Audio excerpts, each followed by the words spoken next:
మరోవైపు రేవంత్ వ్యాఖ్యలతో అగ్గి మీద గుగ్గిలమవుతున్నారు హార్డ్ కోర్ కాంగ్రెస్ లీడర్లు. ఎవరైనా మాట్లాడేటప్పుడు జాగ్రత్తగా మాట్లాడాలని హెచ్చరిస్తున్నారు. మరి రేవంత్ వ్యాఖ్యలపై రేగుతున్న దుమారంపైనే ఇవాల్టి స్పెషల్ డిబేట్ పార్టిసిపేట్ చేస్తున్నారు బండారు రామ్మోహన్ రావు గారు, విశ్లేషకులు. నమస్తే అండి రామ్మోహన్ గారు.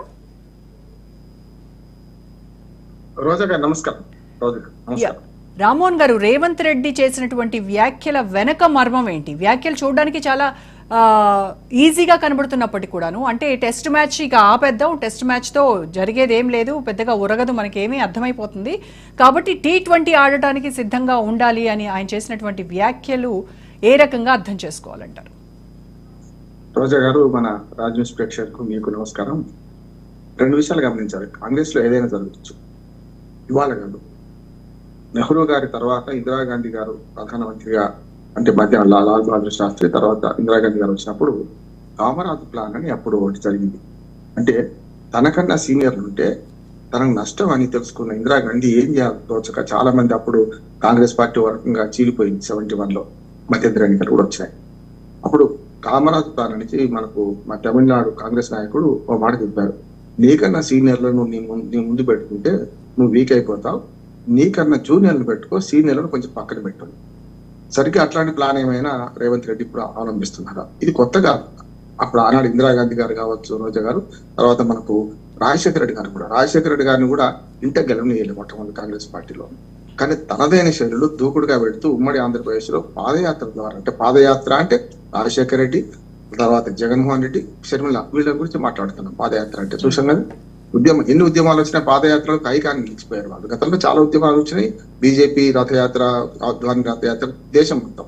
కానీ మొట్టమొదటి పాదయాత్ర అంటే మనకు రాజశేఖర రెడ్డి గారు గుర్తొస్తారు, జగన్ గారు గుర్తొస్తారు, అట్లే మనకు షర్మిల గారు గుర్తొస్తారు.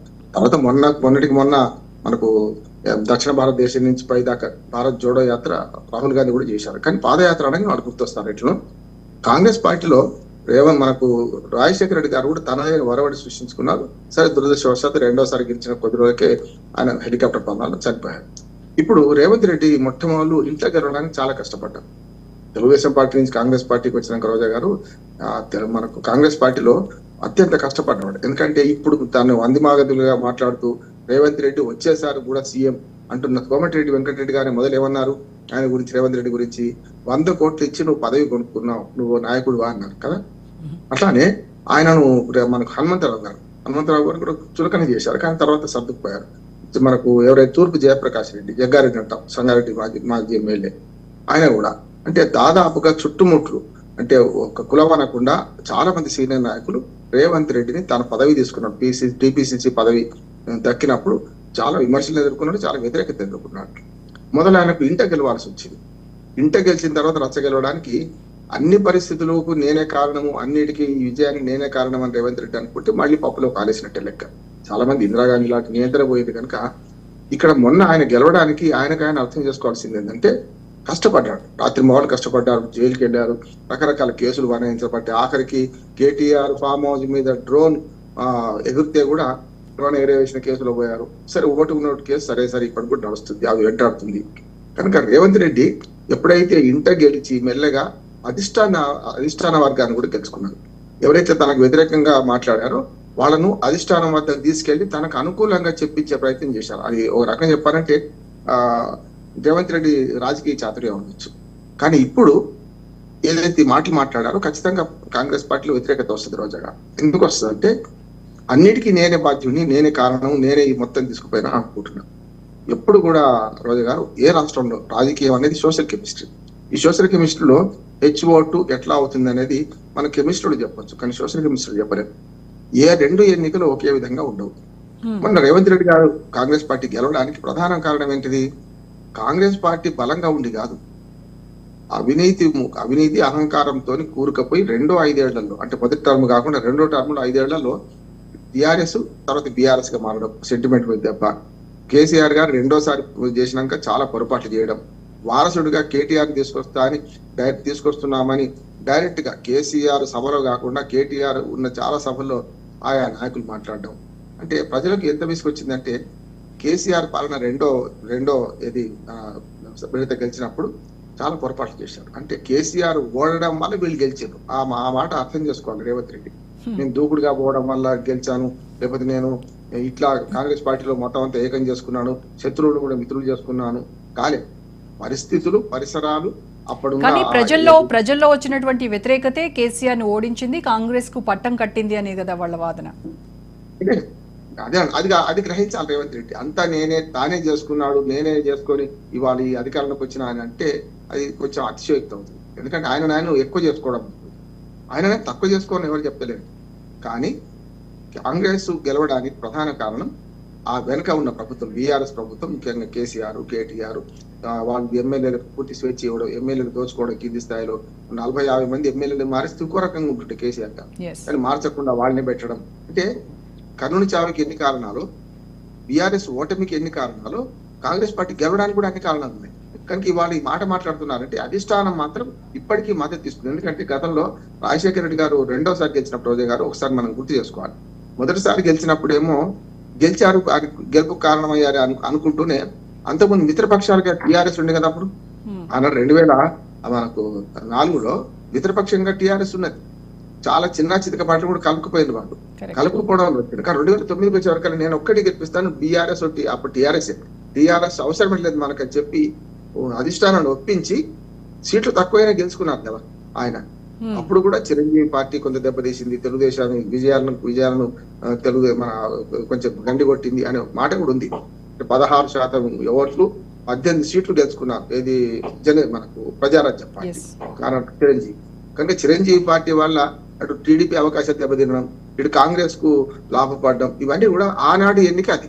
ఇవాళ కూడా ఏమైందంటే బీఆర్ఎస్ చేసిన పొరపాట్లు కాంగ్రెస్ ని గెలిపించాయి.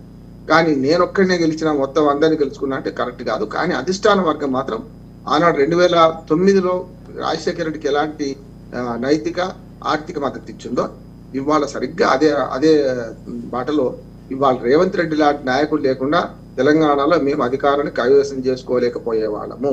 అంటే మిగతా నాయకులు తక్కువ అని కాదు. ఉదాహరణకు ఉత్తమ్ కుమార్ రెడ్డి గారు నిజంగా చాలా సూపర్ మ్యాన్, ఇట్లా అవార్డు చౌకులు పేరారు. అట్లా గతంలో ఏది ఈ 2014 నుంచి 2000 అంటే రేవంత్ రెడ్డి గారు పిసిసి అధ్యక్షుడు అయ్యేదాకా 2-3 అధ్యక్షులు మారారు కదా. ఆ 2-3 అధ్యక్షులు కూడా దూకుడుగా పోలే. అంటే విమర్శించేటప్పుడు కూడా ఆచితూచి కేసీఆర్ గారు అన్నారు. కానీ అట్లా కాదు, ఈయన ముసలాయన అంటున్నాడు అంటే దూకుడుగా పోతున్నాడు. వయసు రీత్యా వచ్చిన ఒక దూకుడుతనం ఉంటది. రెండోది అధిష్టానం పైన ఒక మద్దతు ఇస్తున్నది అనే ఒక తెగింపు కూడా ఉంటది. అంటే భయపడకుండా అధిష్టానం ఎప్పుడేం చేస్తుందో. ఇప్పుడు రేవంత్ రెడ్డి చేసిన ఈ T20 వ్యాఖ్యలు ఏవైతే ఉన్నాయో అవి కూడా అధిష్టానం మద్దతును చూసుకొని ఆయన ఈ రకమైనటువంటి వ్యాఖ్యలు చేశారా? ఖచ్చితంగా. ఎందుకంటే అధిష్టానం కానీ మరి డిఫరెంట్ వర్షన్ కూడా వినబడతా ఉంది. అక్కడ సీఎం ను మారుస్తారు అనేటువంటి వార్తల నేపథ్యంలో ఆయన ఇంకొంచెం దూకుడు పెంచారు, ఇటువంటి వ్యాఖ్యలు చేస్తున్నారు అనేది కూడా వినిపిస్తుంది కదా. రెండు రకాలు. ఒకటేమో మొదలు ఆయన చూడండి, ఇప్పుడు వీరభక్తుడిగా గాంధీ కుటుంబానికి ఒకనాడు సోనియా గాంధీని తెలంగాణ బలిదేవత అనే నోరే ఇవాళ తెలంగాణ దేవతగా అన్నారు కదా పిసిసి అధ్యక్షుడు అయిన తర్వాత మాట. కానీ ఆ తర్వాత ఆయన చూడండి గాంధీ కుటుంబానికి అత్యంత విధేయుడుగా ఉంటున్నారు. రాజీవ్ గాంధీ విగ్రహం అసలు మన సెక్రటరీ ముందు ప్రదర్శించడం కదా. ఇట్లా చాలా రాజు మన ఇందిరాగాంధీ గాంధీల కుటుంబానికి చాలా ఒబీడియంట్ గా ఉంటున్నారు. రాహుల్ గాంధీని ప్రధానమంత్రి చేయడమే అధ్యేయం అనే మాట కూడా అంటున్నారు. కానీ గాంధీ కుటుంబానికి ఒబీడియంట్ గా ఉంటూనే మిగతా అంటే తెలంగాణలో ఉన్న కాంగ్రెస్ నాయకులకు ఎవరికి వాళ్ళు చెక్ పెట్టారని నేను అనుకుంటాను. అందుకని సీనియర్ నాయకుడు కోమటిరెడ్డి వెంకటరెడ్డి కానీ రాజగోపాల్ రెడ్డి కూర్చే ఇవాళ ఈ మధ్య లేకుండా పోయింది. చాలా మంది ముఖ్యంగా నల్గొండ జిల్లా వాళ్ళలో మనకు జానారెడ్డి గారు కూడా మొదలు వ్యతిరేకించింది కదా. డైరెక్ట్ ఆయన ఇంటికి వెళ్ళి వచ్చారు. జానారెడ్డి గారి ఇంటికి పిసిసి అధ్యక్షుడిగా కాగానే రేవంత్ రెడ్డి వెళ్ళి వచ్చారు. చాలా ఇళ్లకు హనుమంతరావును హాస్పిటల్ పరామర్శించారు. కనుక ఆ లౌక్యంతో నెక్కొస్తున్నారు. రెండు రకాలుగా అంటారు. ఇప్పుడు గిట్టని వాళ్ళేమో రేవంత్ రెడ్డికి అక్కడ నూకలు చెల్లినాయి, అధిష్టాన వర్గం ఒప్పుకోవడం లేదు కనుక ఇవాళ అధిష్టాన వర్గం ఈయన తోక జాడించిన సిద్ధంగా ఉన్నారు. ఒక మాట ప్రతిపక్షాలు అంటున్న మాట నిజమే. ఎందుకంటే అవసరమైతే తెలంగాణ షిండేగా మారుతారు అనేది ఒకటి ఉన్నది. ఎందుకంటే బీఆర్ఎస్ చేసి కాంగ్రెస్ లో తన వర్గాన్ని చేర్చుకొని 60 ఇస్తే సరిపోతే కదా. చిన్న రాష్ట్రాల్లో రోజా గారు ఎప్పుడు కూడా రాజకీయ అస్థిరత ఉంటుంది. ఇప్పుడు గోవా చూడండి, ఎన్నిసార్లు ముఖ్యమంత్రులు మారుతారు. అంత చిన్నది కాదు మనకి. కానీ 119 సీట్లే కనుక 60 ఇస్తే సరిపోతే కదా.